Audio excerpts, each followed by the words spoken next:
Hi, this is Tanvi. I am an artificial intelligence educator with Coding and More in India, and we are very excited to bring to you our first podcast.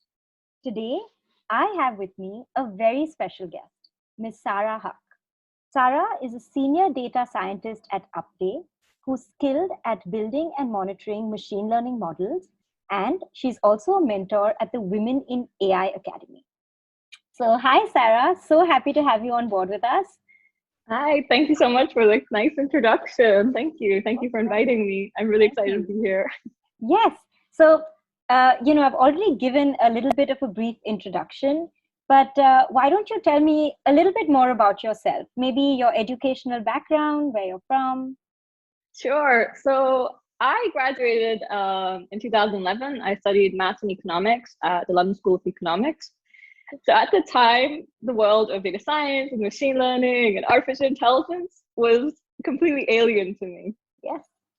So I first got exposure to machine learning working for a financial fraud consultancy, and that's where we use machine learning to identify fraudulent groups of individuals Right. or Exactly. organized crime. Is So that that was similar to like anomaly, credit card, fraud or anomaly detection, as you might call it? this was different because this was actually financial crime. So it's trying to find the groups of Wow. Okay. financial fraudsters. So it was a little different. The use case was a bit it was a little bit different, the use case. Okay. But of course, the machine learning is really popular in identifying, as you said rightfully, anomaly detection and credit card fraud. But yeah, this was more trying to find groups of organized crime. Right. And so that was my first exposure to this. And this was around 5, 6 years ago. And then since then, I've been a data scientist for lots of different types of companies. I have been working as data scientist and machine learning products for gyms, underwear companies, food delivery boxes. And now my current role is at a news aggregator app. Wow. So you've And literally done a lot of fields. You've literally delved into a lot of aspects and a lot of fields. well, that's the thing. Like, what it sounds like lots of different industries. What's common in all these industries is the Yeah, data and the amount of data and how absolutely. interesting the data is. So that's Right. something that I'm really passionate about. Each Mhm. company requires a different skill set, so I get to Of course. learn different tools, different technologies, different types of data, Right. how to address different types of problems, how to use machine learning in different industries. So yeah, Absolutely. it sounds it sounds really crazy, but But yeah, like uh, you're saying, right? It's all one big. At the end of the day, it's one big umbrella. So like when you say data scientist, for example, can you just tell me a little bit about what exactly is data science, right? Or who is a data scientist? well, I'm a data scientist. Okay. Yeah. So what is data science? Data science is basically the art of using Mhm. programming, machine learning, Okay. understanding large amounts of data. So we're not talking Okay. about something that you can fill into your Excel spreadsheet. We're talking millions and possibly billions of data points. Wow. Okay. And so these data sets are ginormous. And so you Right. need data scientists to be able to, I guess, analyze this data, process this data, and then potentially build machine learning models to, again, this Right. depends for different industries, but Exactly. ultimately processing and understanding large Large volumes of amounts of data, data. Wow. Okay. insane large amounts of data. I think I wish I could conceptualize Yeah. how big Of the data how set we're much talking about, right? Yeah. well how big the storage facilities have to be to store some of these data sets. So Wow. my Okay. current company, for example, we have Mhm. around 7 million daily active users. So that's 7 Okay. million Yes. users. And then When you those put it like users, that, those numbers are huge. Yeah. absolutely. Absolutely. Okay. Puts it in perspective now. Absolutely. What you're saying. Yeah. But that's where data scientists are very powerful, because this isn't something that you cannot process and discover insights and patterns very quickly. And Right. then if you want to build machine learning and Mhm. AI models, that's also where you need data scientists to come in so that they can build these models. So a lot of Right. what data scientists do is about transforming the data so the machine can understand Okay. it, so that Right. you can So use you're AI. potentially reading the data, right? But you have tools and equipment to do that, of course. And that is essentially what you're doing. Reading is just one very simple, and that's very just simple that's like way to put it, rather. step zero. No, right. that's just step zero. That's the first. So reading data is okay. So how to read this data. Mm-hmm. Then what you do with this data. So right. for example, if you're working with text data, so if you have an article has a headline and it has a subject, content. Right. How do you process this information? That's something what a data scientist would do. You would have lots of numerical information about your users, let's say. Right. So that all adds up. So what exactly do you do with this data? How do you process it? Mm-hmm. Like I said, how do you let the machine read it?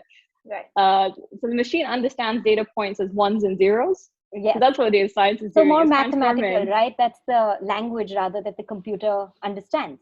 I think you pretty much answered the question also, where I was going to ask you how, you actually use this data. Like, how do data scientists use all of this data? And I think you have shed some light on that already, where you sort of said whether it's, analyzing any text data or whether it's numbers, and how you're actually using it. Now, would this be like across the board for the industries that you're talking about? Like you said, is that where the end use would be then finally? So every industry is different, and every industry uses the data science team very differently. Okay. So everyone's familiar with Netflix, for example. Of course. Netflix, all those recommendations it provides, all the shows it's telling you to watch. That's an example of an application of machine learning. And that's what a group of data scientists, machine learning engineers, data engineers, research scientists are doing in the background, and provide us with recommendations. So that's a very something popular, as, like you're saying, something as popular as Netflix, which we literally see and use probably every day. And not just us here in India, right? It's something that people use worldwide. Globally. It's all around us. And I think Netflix, like you said, is just one part of that. There are so many other applications in which where data scientists would be so important to actually be effectively reading, understanding that data. And like you said, what I wanted to share about Netflix is not just the recommendations, but also the images that you see, the artwork that you see. That is tailored based on the individual profile. So I'm based in Berlin right now, but I have South Asian heritage. And for example, for me, I'll see the Baywatch tile with Priyanka Chopra. Really? Okay. So, but maybe someone else would see the same Baywatch tile, but with one of the other celebrities in the movie. So the artwork is also tailored to the individual. It's a personalization which is tailored to the individuals who are either the individual or a cluster of individuals, and so it's always tailored to you. And also the way Netflix places all the different tiles, it's all tailored and personalized to you. Yeah, exactly. So Netflix has some amazing applications of AI. Yeah. But I guess more examples. I'm not sure how popular home assistants are in India, but Alexa, Google Assistant. Absolutely, they are. In fact, more so than ever now, I think people are really understanding the use of voice-assisted devices like Alexa. You have Siri, of course, that people have on their phones. You have Google Home, which is really where people understand, and they're directly understanding that these use artificial intelligence. But the part where you're talking about data science, the personalization that goes behind that, I mean, that is really, I think, what we are discussing here, right? With relation to artificial intelligence. Sure. Then I would definitely focus on like companies more like Netflix, because that's something that we can understand, and we can see how they use data to provide these recommendations, and the data is all your behavior. Absolutely. Google Assistants are a little bit more robotic, so that goes into a whole other field of AI and robotics. Everything, your news feeds on Instagram, Facebook, they're all tailored to your behavior. All your push notifications, all of that. All of them are pretty much personalized to what you want to hear and see. Yep, exactly. So again, some are just rule-based, but some are usually actually driven by machine learning. Artificial intelligence, yeah. Wow. So that is, I think, a good explanation, or letting us, giving us at least a brief into what you are doing as a data scientist, where you're actually using, how you're using that data, and how we see that data at the end of it, when we see the end product. Yeah, I did. Yeah, I didn't really share, I guess, what I do on a day-to-day basis. So Mm-hmm. I mentioned recommendations. Of course. So we are a news aggregator app, and Okay. we are trying to build more personalized recommendations for the user. But it's interesting because what do people really want to see? Sometimes people are just interested in using news app for providing news. Right. So you always have to balance what does the user actually want to see and Right. what do you want to provide the user. So Absolutely. we're working on trying to build personalized solutions, but what I'm struggling with right now is that I'm seeing all the users behaving very similarly. So it's difficult Okay. to personalize this right Yes. now. And so And there's would lots of this be stages that owing to go the in. pandemic, maybe you think? Would this be because of the lockdown we are in, where you're seeing more and more, like you're saying, where you're not able to differentiate exactly what users are looking for? You see a lot of overlap. Yeah, that's a really good point, and that could potentially be one reason right now with lockdown. People are Yeah. so caught up with the news and Yes. making sure that everyone's okay, On what's top of the happening in their news, whether countries. it's breaking news or understanding similar Mm, news trends, I think where yep. everyone's following one big news trend, maybe. Yeah, possibly. And then it makes it very hard to understand these niche groups. Yeah. And you'll see this a lot. You'll see this with your Instagram recommendations, your I don't think Facebook has Absolutely. recommendation, Twitter Yeah. recommendations. Yes. You'll start to see that it's very difficult to really personalize this in the level that you want. And that is primarily down That to is the the fact challenge. that it's a big challenge. And Mm. also, yeah, so that's where, again, why data scientists come in. It's not just plugging and playing into Yeah. these machine learning models. It's also really trying to identify outliers in the data, start to, yeah, really discover, Really well, analyze what do that the data, users right? want? Actually Exactly. analyze, understand, like you're saying, what users actually want at I the call end it of the day. exploring the data. So it's really this very different and unique relationship. And then That's a with great that, great term to say, exploring the data. Yes. oh, it's not mine. It's a pretty industry standard term. Yeah. I was just trying Glad to to hear sound that. smart. Yeah. Yeah. Nice. Yeah. Great. So I think you've given us a really good insight into what you're even doing on a daily basis, right? But I know you work for Upday, and now you've told us that they're a news aggregator and how you're actually analyzing or exploring data for them, like you mentioned. So give us some fun facts about your workplace. Is there something really fun about that you can share with us? So unfortunately, I joined my company during the pandemic. So my first day was the beginning of lockdown. So we've been Okay. working remotely for the entire year.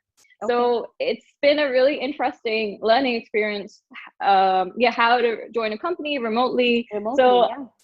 it's been really interesting. But even during this time, we've had like Mhm. lots of fun Christmas parties, and like we've had like giant virtual Christmas parties where we were sent these boxes with items from all across the world. Wherever Wow. we have Okay. target market, so we had Right. these boxes full with like 30 items of little goodies. So that was really Wow, fun, and we very got like test. interesting. But just wanted to ask you, Sarah.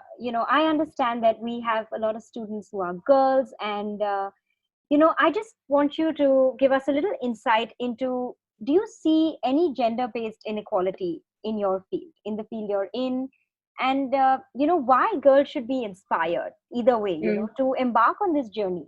Yeah, it's a difficult one to answer. Mm-hmm. I've worked with some amazing female data scientists. I've been Yeah. fortunate when it's been data science teams that there has been a mixture. Okay. What I find more challenging is that everyone around data science tends to be more male dominated. Right. But I also believe it's changing. I volunteered at the Teenage and AI Indian Yes. Hackathon, Yes. which you also did as well a Yes. few Absolutely. weeks ago. Yes. And I did a workshop there, Yes. and the volunteers were primarily female. And what was amazing was that the boys in the group, Yes. they actually gave the space to let the girls go first.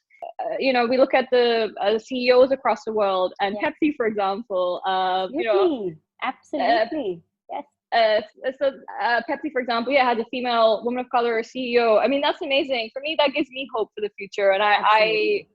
I believe that there's going to be a shift in the industry, Yes. and the only way it's going to happen is, yeah, girls at a young age start really like taking interest in Absolutely, the right? Getting field. aware. I think the key is to be more aware. They can educate themselves, and no reason why the girls shouldn't be inspired as well.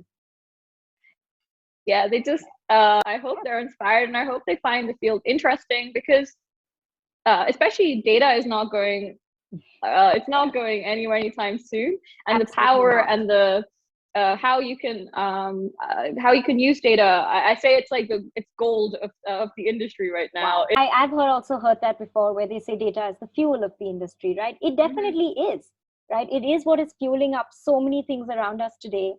And we're literally living it. We're living in so many things that are artificially intelligent around us, where all that data is going into. So And rightly put.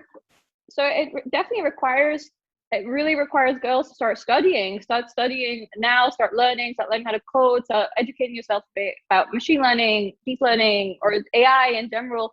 And that's something that I didn't have the privilege of at such a young age. And Right. like I said, for me, I was exposed to this world in my mid-20s. Right. So imagine what I could have achieved if I was exposed to this when I was a teenager. Right. So, The earlier the better, right? They always say the earlier the better. So why not? absolutely.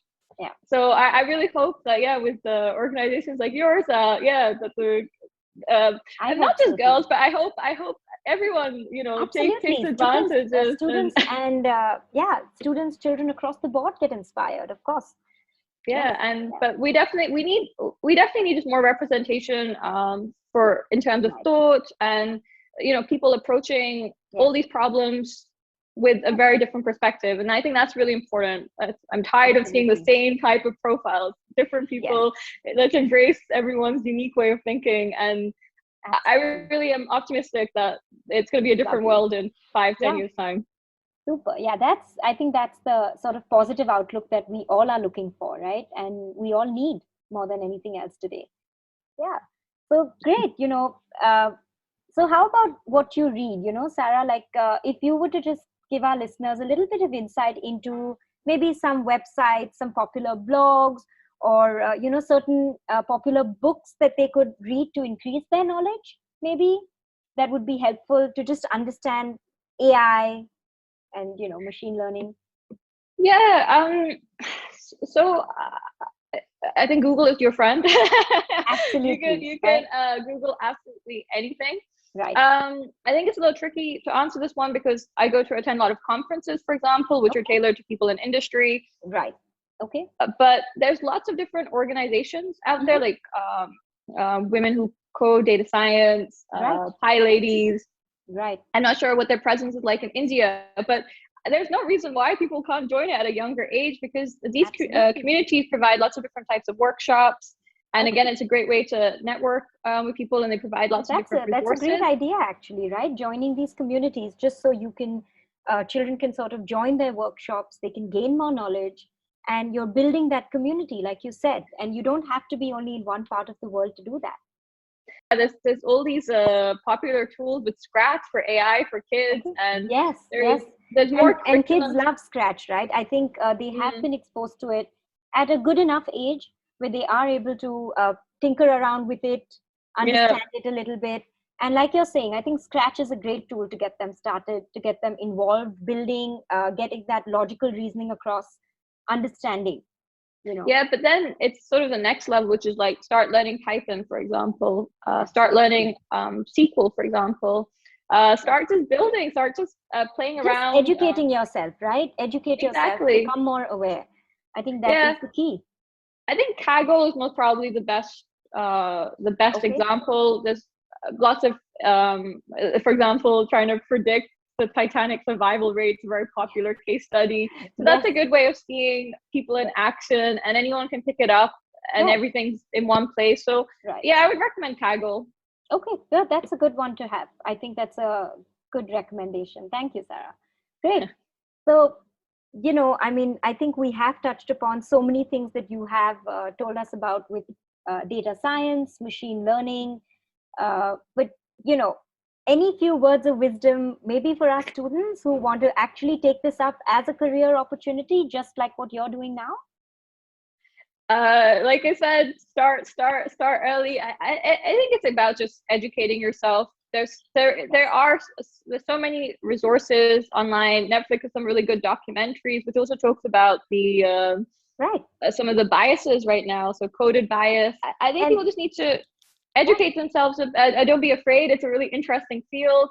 And also just finding your own niche. Is it robots that interest you? Is it these assistants that interest you? Is it data? Maybe in terms of actual education, like what do you recommend in terms of courses, or at university level, of course, what should students, say, try and make their major, or what should they be put more emphasis on, for example?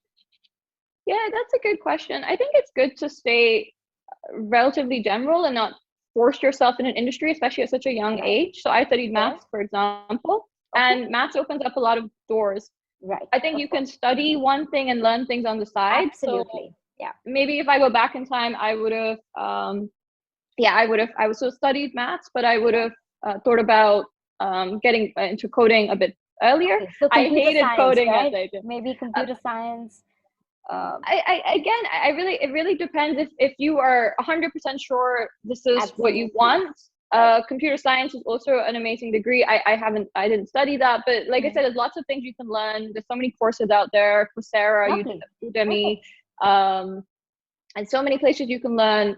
But I think it's always good to study. I mean, I always encourage studying maths. But yes, like you said, right? That is something that is general, and then you don't force yourself into a niche early on, which is a very good thing, I think, that you put out there, because sometimes you might be confused. So it's good to have that understanding of keeping it general and then, taking it as it goes. I think, and that's a great thing about being a teenager. It's you should be exploring different options. I knew I loved math from a very young age. I knew I wanted to study math. There was nothing that was going to deter me from that. Right. But if someone, I think again, this is something that university is going to help find jobs, but it shouldn't be the only factor. So definitely pick something which is general, but math, stats definitely helps with data science. Right, math is key. Yeah. Our statistics as well, but also I think computer science is a potentially really popular option. Right. I think this has been great, Sarah. I think you really have shed light on so many things today. But unfortunately, I think that's all the time we have for the time being today. And thank you so much for speaking to us. And we did learn a lot from you about data science, machine learning, of course, real life AI applications, right? What's happening around us every day, where we're using all that data, how it's being used. And I want to say you really are a role model for all our students who are listening and for everyone who's listening out there. So thank you for that. Thank you so much. Thank you for hosting me. And happy to connect. I don't know if teenagers use LinkedIn, but if they do, happy to connect with them. Absolutely. No, thank you. And, I just wanted to add to this whole thing that, so I know from Alexa to shopping on Amazon, or, even watching Netflix shows, which are all based on recommendations, which are powered up by AI, right? So artificial intelligence is our reality, and it literally is all around us. So we are hoping that through our podcast, we are bringing people a little closer to understanding more about AI and how it affects our daily lives. Yeah, I couldn't have phrased it better myself. Thank you very much. Thank you. Good luck to everyone. Yes, thank you so much. Thank you. Bye-bye.